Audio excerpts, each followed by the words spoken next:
¿Existe la filosofía latinoamericana? Un pensamiento periférico es un pensamiento situado. Europa se arroja sobre América Latina la herencia de los pueblos originarios, los proyectos de nación, el porqué de este pensamiento, el rechazo al colonialismo, la unión latinoamericana, la lucha de clases en Argentina, países subalternos, marginados, que no han participado de la centralidad de la historia. América Latina, filosofía y colonialismo.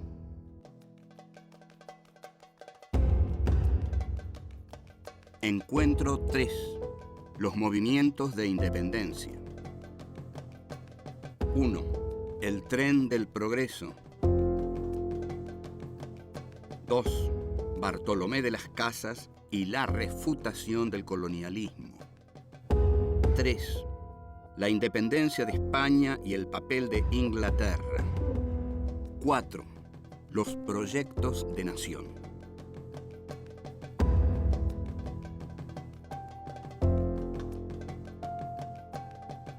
En el programa anterior habíamos visto que en la historia se postulaba un tren del progreso que estaba encarnado por las naciones metropolitanas y que todas las oligarquías de América Latina se separaron de España para subir a ese tren del progreso que encarnaban Gran Bretaña y Francia, pero sobre todo Gran Bretaña. Ahora, ese tren del progreso no existía, no había un solo tren, había un tren para las naciones hiperdesarrolladas y las naciones hiperdesarrolladas metieron a todas las naciones periféricas en otro tren. ¿Por qué otro tren? Porque las condenaron a una economía unilateral, al monocultivo. Entonces, cada país se sometió a un producto típico, Argentina al trigo, Bolivia al estaño, Chile al cobre, Centroamérica al azúcar. Y todo eso, el imperio inglés lo hizo mantener, y las oligarquías de América Latina lo hicieron con mucho gusto porque era muy fácil extraer lo que ya estaba, lo que ya se tenía. En cambio, les resultaba muy difícil desarrollar una industria propia, que era lo que tenía Inglaterra. Entonces Inglaterra se asume como taller del mundo. Yo soy la industria, dice. Ustedes sean el monocultivo. Y es así como el desarrollo fue asimétrico por completo, porque una industria siempre tiene un valor agregado que la hace valer mucho más que a las materias primas. Entonces, esto fue lo que determinó el subdesarrollo y el atraso de América Latina. Ahora bien, no es que, quiero dejar claro esto, no es que el capitalismo británico haya sido malvado y los de acá hayan sido ingenuos o también malvados. Es el capitalismo es así. Si ustedes van a ver la película Wall Street, van a ver que el protagonista dice, la codicia es buena, porque la codicia es el alma de la economía. Entonces, no es una lucha de buenos y malos, es una lucha en la cual los intereses toman una determinada relación, pero en esa relación de intereses, América Latina quedó confinada al monocultivo y al atraso, porque no pudo desarrollar una industria propia. Desearon fervorosamente salir de la órbita española porque deseaban entrar en la órbita del progreso histórico. Hay progreso histórico si ustedes se unen a las potencias que encarnan ese progreso histórico. Y España dejó de encarnarlo. España lo encarnó en la conquista de América, pero fue una encarnación de un movimiento, el de la conquista de América, que despertó al sistema capitalista, pero a través de una brutalidad enorme que fue llevada adelante, como dijimos, con la espada y la justificación de lo evangélico. A esto, muy meritoriamente, se opuso un clérigo español Bartolomé de las Casas, que se apiadó tremendamente de los indios masacrados por la conquista de América. Yo no quiero asustarlos, no quiero asustar a nadie, pero la conquista de América fue realmente una masacre de los pueblos originarios. Yo diría que hubo por lo menos 40 millones de muertos en América Latina y fue el arrasamiento de los pueblos originarios de los que no quedó casi nada. Entonces, Bartolomé de las Casas, que nos deja su documentación y su palabra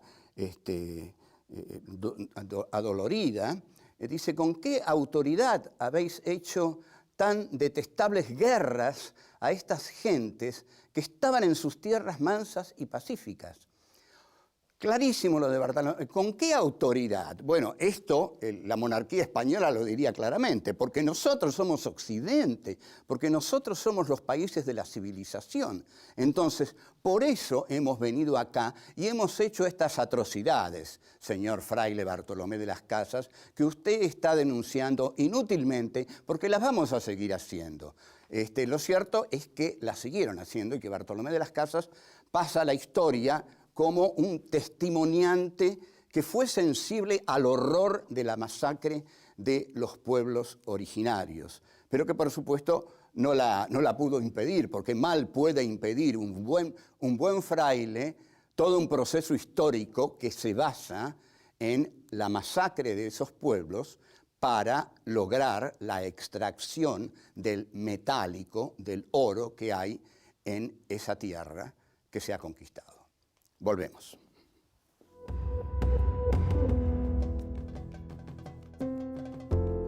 Es notable lo que ocurre con Fray Bartolomé de las Casas, porque si uno piensa en todos los clérigos que había en América Latina durante el proceso sanguinario de la conquista española, lógicamente se pregunta por qué uno solo fue el que tuvo un corazón sensible como para decir: paren la matanza, y largar frases como la matanza tiene como fin último el oro y las riquezas. Detengámonos en esta frase, es extraordinaria. No la decimos nosotros, no la decimos nosotros porque queremos mostrar que hemos sido los buenos y los que hemos sido expoliados. Lo dice Bartolomé de las Casas, que era español, que era cura, y dice: las matanzas tenían como fin llevarse el oro y las riquezas. Entraron los conquistadores como lobos, como tigres, como leones, cruelísimos, y impusieron días de hambre y de muerte a todos los indígenas. Entonces, para nosotros, Fray Bartolomé de las Casas, y para todo el pensamiento anticolonialista, es un ejemplo excepcional, porque todo aquello que el pensamiento de la derecha dice, que la conquista de América fue progresiva y que integró a América al progreso de la humanidad, lo que está diciendo un hombre de Dios, Fray Bartolomé de las Casas, es: esto no integra nada a la humanidad. Lo que se está produciendo aquí es una matanza inclemente que se está produciendo por la codicia de llevarse las riquezas de América al centro del mundo, a España. Y están buscando también los tesoros del Perú. Los tesoros del Perú eran un mito al cual los conquistadores querían llegar, porque se hablaba de una región en la cual estaba acumulado todo el oro de América Latina, de este continente. Ahora, es Bartolomé de las Casas el que dice que este continente fue saqueado injustamente, injuriado, vejado, en nombre de la codicia de la razón occidental, digamos, en este caso encarnada por los aventureros que fueron los conquistadores españoles. Tampoco queremos pelearnos con España, pero España tiene que asumir que esto fue así. Nosotros no podemos decir otra cosa. Esto fue así, ocurrió así. Hubo un genocidio para llevarse las riquezas de América Latina a la monarquía española, que no supo mucho qué hacer con ellas porque terminaron desarrollando realmente las industrias británicas, porque finalmente a través de los piratas y de los robos a los galeones fue Inglaterra la que terminó quedándose con las riquezas de América Latina. Esa conquista se trató de una guerra tiránica. En realidad, los conquistadores que llegaron fueron tiránicos y los curas que llegaron con ellos ayudaron muchísimo a ese genocidio. Esto se va a repetir, se repitió en la Argentina, por supuesto. Pero a ese genocidio el cura viene para evangelizar al indio. Si el indio no acepta la evangelización, lo que no está aceptando es que el alma entre en él. Si el alma no entra en él, al no entrar el alma de Jesús, el conquistador lo puede matar sin ningún remordimiento de conciencia. Entonces, el pensamiento de las Casas está refutando la esencia del colonialismo, porque la esencia del colonialismo es la bandera que dice, con nosotros llega el progreso, llega la civilización, con nosotros América es incorporada al mundo. Y esto es lo que va a decir todo el pensamiento de la derecha, ¿no? Dice, bueno, es una bendición, América ha sido incorporada, así entró América al mundo. Pero sin embargo, la tierra americana pasa a ser del conquistador. El conquistador se queda con la tierra y mata a los pueblos originarios a los cuales pertenecía la tierra. Es entonces, frente a esta situación que España establece con la conquista, que se revelan las revoluciones latinoamericanas ya en el siglo XIX. ¿Contra qué se rebelan? Contra los descendientes de aquellos conquistadores que arrasaron con los pueblos originarios. Los que se van a rebelar son los criollos que quieren salir de la órbita española para comerciar con las grandes potencias imperiales. Lo hacían a través del contrabando, lo venían haciendo, pero ahora, si se hace esta revolución que tiene como única finalidad echar al colonizador español y lograr una libertad para lograr la libertad de comercio y no estar sujetos al monopolio de comerciar solo con Cádiz. Quieren comerciar con todo el mundo. Hasta luego.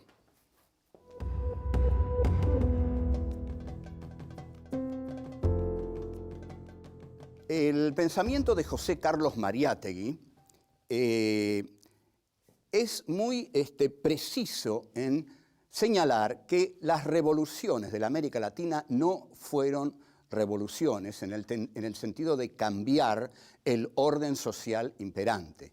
Lo que cambiaron fue la burocracia española la echaron y pusieron a los criollos a gobernar estos territorios. Pero no hubo, digamos, un cambio en la tenencia de la tierra, por dar un ejemplo. Lo que hubo fue la expulsión de la burocracia hispánica para reemplazarla por, los criollos que tomaban las riendas de su propio destino. Esto ocurrió en toda América Latina y permitió que estos territorios se entregaran al comercio libremente, porque antes Inglaterra lo hacía a través del contrabando. El 25 de mayo de 1810 en la Argentina, en el Río de la Plata, había anclados buques ingleses que festejaron la revolución con cañonazos, o sea, sabían lo que hacían. Iban a entrar ya no como guerreros durante las torpes invasiones inglesas de 1806, 1807, sino que iban a entrar sobre todo a través del sistema bancario y a través de las mercancías. Entonces es la lucidez de George Canning el que va a decir, bueno, basta de torpezas, no, nosotros no tenemos que ser guerreros. en América Latina. No tenemos que ir a conquistar esos territorios. Los podemos conquistar de otra manera. Los podemos conquistar con la economía. La economía del imperio ha sido el arma conquistadora más poderosa que ha tenido el imperio para tener de su lado a estos territorios. Estos territorios no son inocentes porque fueron sus clases más acomodadas las que aceptaron lo que Tulio Alperín Dongui, a quien nadie puede acusar de marxista, de izquierdista o de pequeño idiota latinoamericano, Tulio Alperín Dongui llama el pacto neocolonial en su historia de América Latina. Efectivamente, se establece un pacto neocolonial. ¿Cuál es el pacto neocolonial que se establece en América Latina?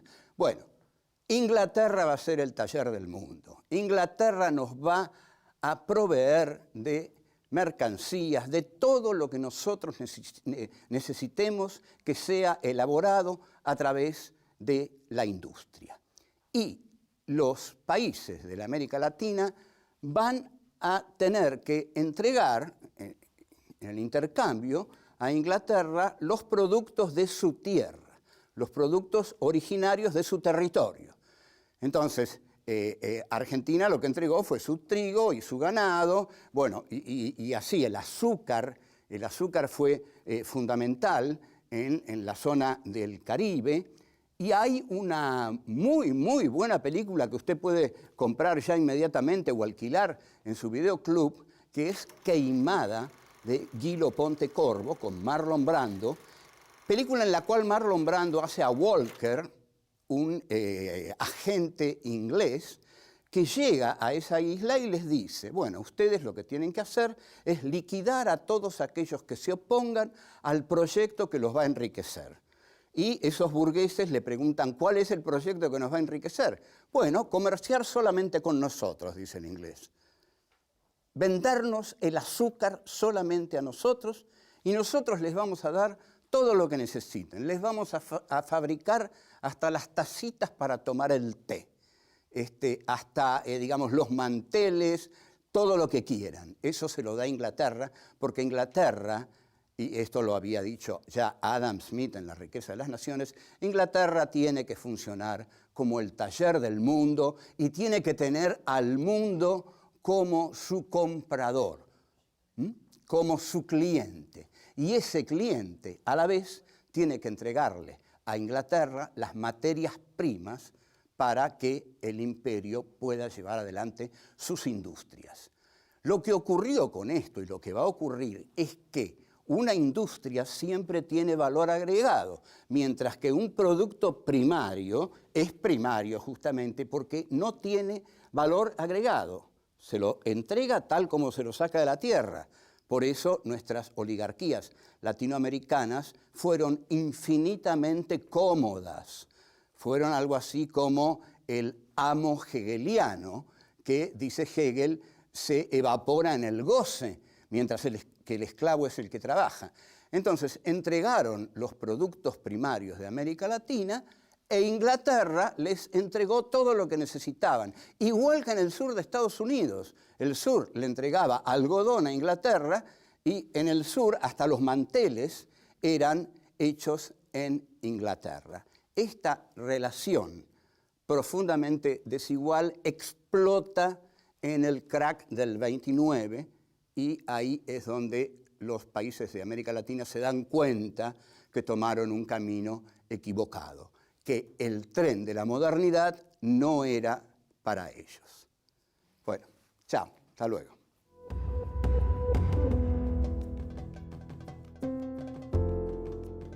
El hecho de que los países de América Latina quedaran confinados a la producción de un solo producto, es decir, al monocultivo, estableció una relación de profunda desigualdad entre América Latina y los centros metropolitanos de la economía.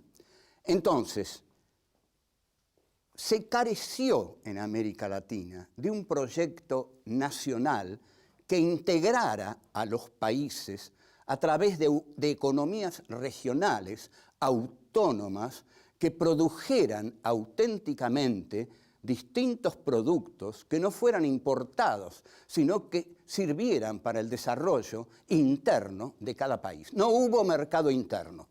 Y el mercado interno tiene otro nombre, tiene el nombre de nación. Donde hay un mercado interno, hay una nación. Donde hay una nación, hay una patria. Donde hay una patria, es necesario un Estado.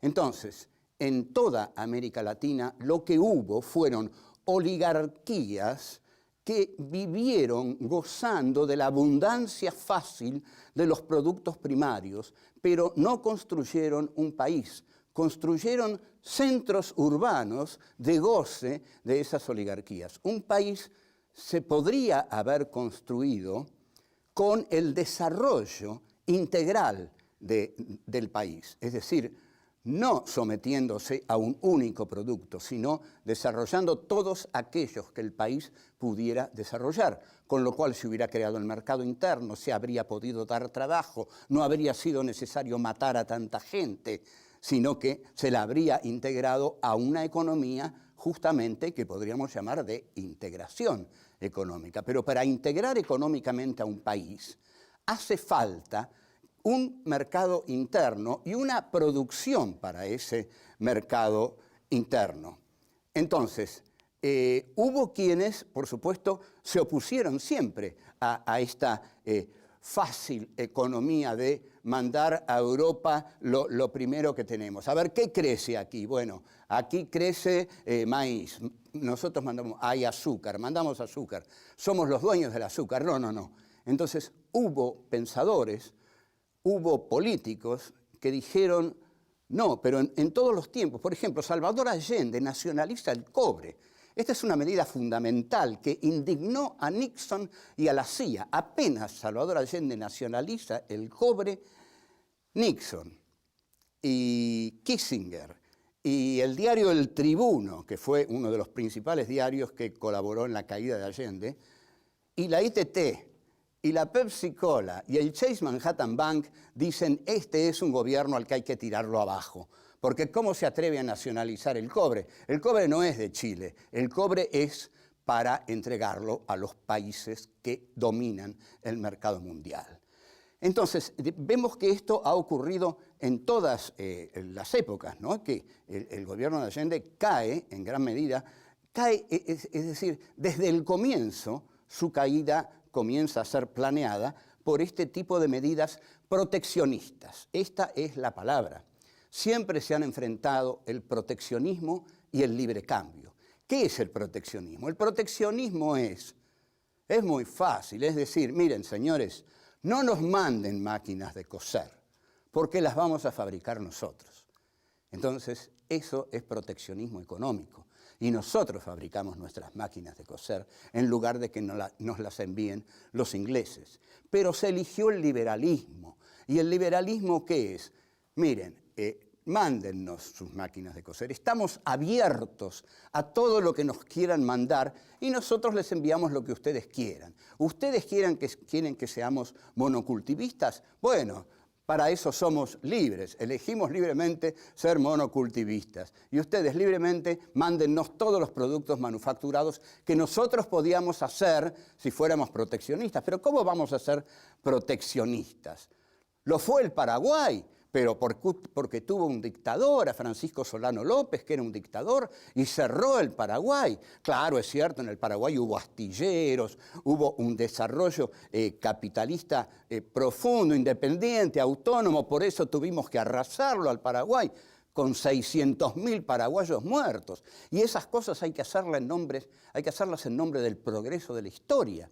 Incluso el mismísimo Marx va a decir, ¿qué importan los horrores y los frutos son placeres? No mató a miles de seres Tamerlán en su reinado, con lo cual está diciendo, no importan los costos humanos que implique la penetración imperialista en los países coloniales, porque el mismo Marx apoya el desarrollo burgués porque dialécticamente, hegelianamente, cree que de ese desarrollo burgués va a surgir el proletariado industrial que va a llevar a estos países a la liberación. Pero aquí se equivocaba muy fieramente. En cambio, las oligarquías criollas no necesitaban esa dialéctica. Las oligarquías criollas de todos los países de América Latina dijeron libre cambio.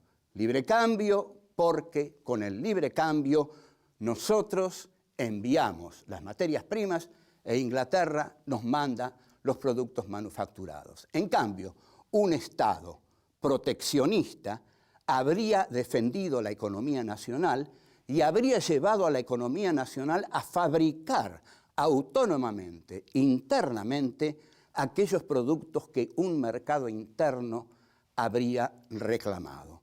Esto no se hizo y los países de América Latina se constituyeron en exterioridad, es decir, dándole la manija central al imperio y sometiéndose al único producto que cada uno de ellos lograba producir, que lo producía la tierra. Así, América Latina quedó condenada al atraso industrial y, bueno, ese ha sido su destino tan oscuro en el aspecto económico, en el cual fue realmente un continente subalterno ante las grandes potencias. Bueno, vamos a desarrollar más estos temas porque no son fáciles, pero lo vamos a hacer.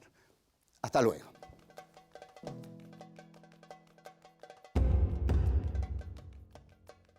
La matanza tiene como fin último el oro y las riquezas.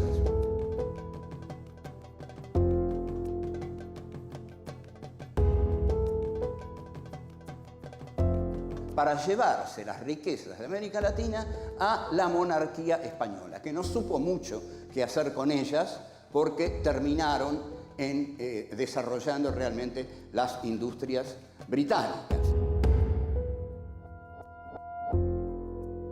El 25 de mayo de 1810 en la Argentina, en el Río de la Plata, había anclados buques ingleses